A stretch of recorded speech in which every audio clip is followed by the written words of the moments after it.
Bismillahirrahmanirrahim. Assalamualaikum warahmatullahi wabarakatuh. Semoga semuanya anak-anak kelas 4 sehat ya. Baik, untuk video kali ini kita kembali belajar tema cita-citaku muatan IPS. Oke, menjelaskan sumber daya alam di Indonesia. Sebagai negara agraris, wilayah Indonesia dapat ditumbuhi berbagai tanaman pertanian dan perkebunan. Tanaman tersebut dapat tumbuh dengan subur bila dirawat dengan baik dan ditanam di lingkungan yang sesuai. Ayo perhatikan lingkungan yang sesuai untuk tanaman berikut. Oke, pada dataran tinggi, ciri-cirinya yaitu ketinggian lebih dari 400 meter di atas permukaan laut. Yang kedua, udaranya dingin. Yang ketiga, yaitu tanahnya subur. Nah, jenis tanamannya brokoli, wortel, kol, kentang, dan apel.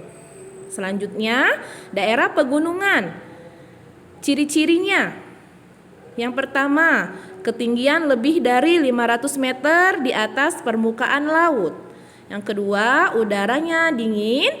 Yang ketiga, tanahnya subur. Nah, jenis tanamannya itu ada teh, karet, kentang, pohon kina, dan wortel. Selanjutnya, pada daerah pantai. Ciri-cirinya apa?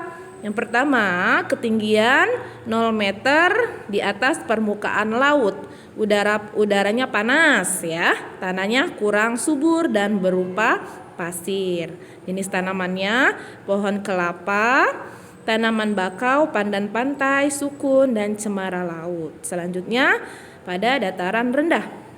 Nah, ciri-cirinya yang pertama, ketinggian antara 0 sampai 200 meter di atas permukaan laut. Udaranya apa? Panas. Jenis tanamannya mangga, kedelai, padi, jagung, dan kayu jati. Hubungan sumber daya alam dan kegiatan masyarakat.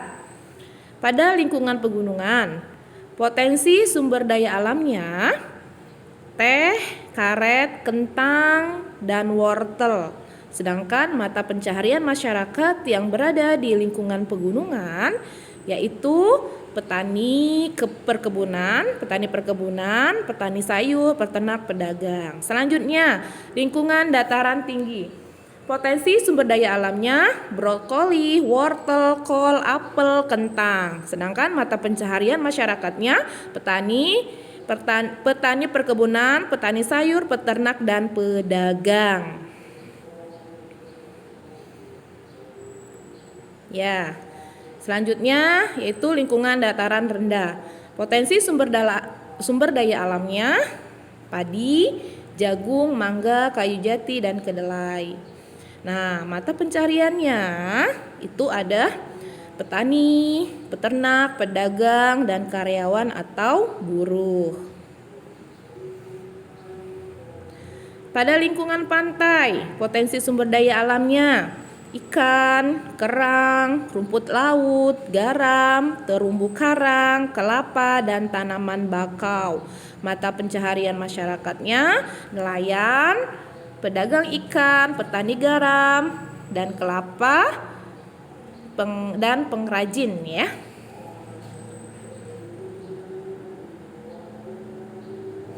Oke. Potensi sumber daya alam memiliki hubungan dengan lingkungannya. Mata pencaharian atau pekerjaan masyarakat juga sesuai dengan lingkungan dan bentang alamnya. Dengan demikian, lingkungan memengaruhi sumber daya alam yang dihasilkan dan mata pencaharian masyarakat.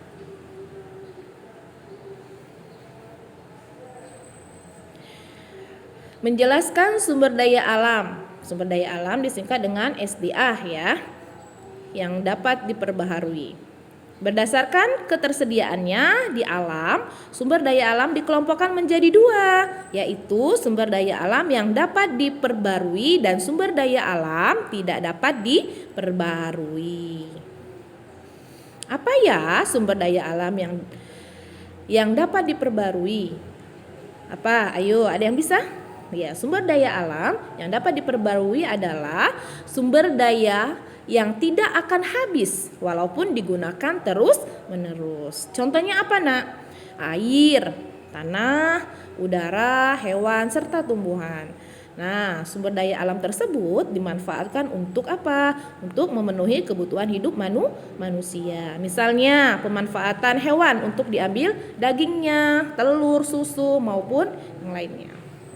Oke, sumber daya alam dapat dimanfaatkan untuk kehidupan manusia seperti apa? Angin untuk membangkit listrik, sungai untuk apa?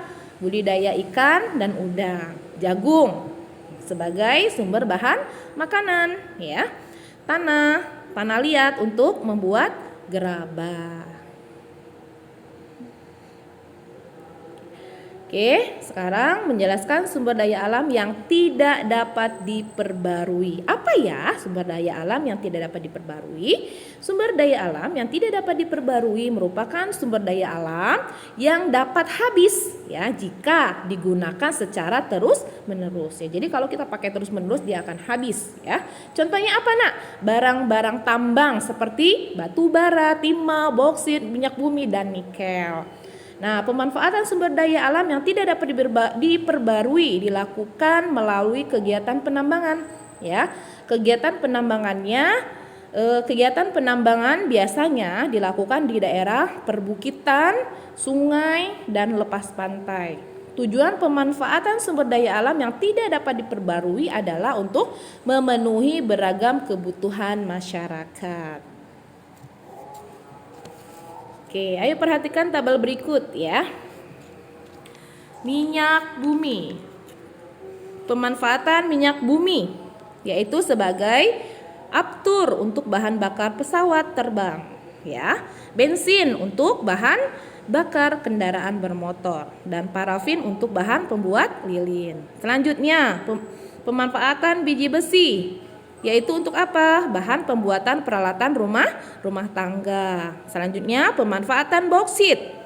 Untuk apa? Untuk bahan dasar membuat aluminium. Selanjutnya pemanfaatan marmer sebagai bahan bangunan rumah atau gedung. Selanjutnya belerang. Pemanfaatannya untuk apa? Sebagai campuran bahan pewarna dan bahan baku pembuat korek api. Selanjutnya pemanfaatan nikel untuk bahan pelapis besi agar tidak mudah berkarat. Selanjutnya yang ketujuh yaitu grafit. Nah, pemanfaatannya untuk apa? Bahan pembuat pensil dan isi baterai. Baik teman-teman, sampai di sini dulu.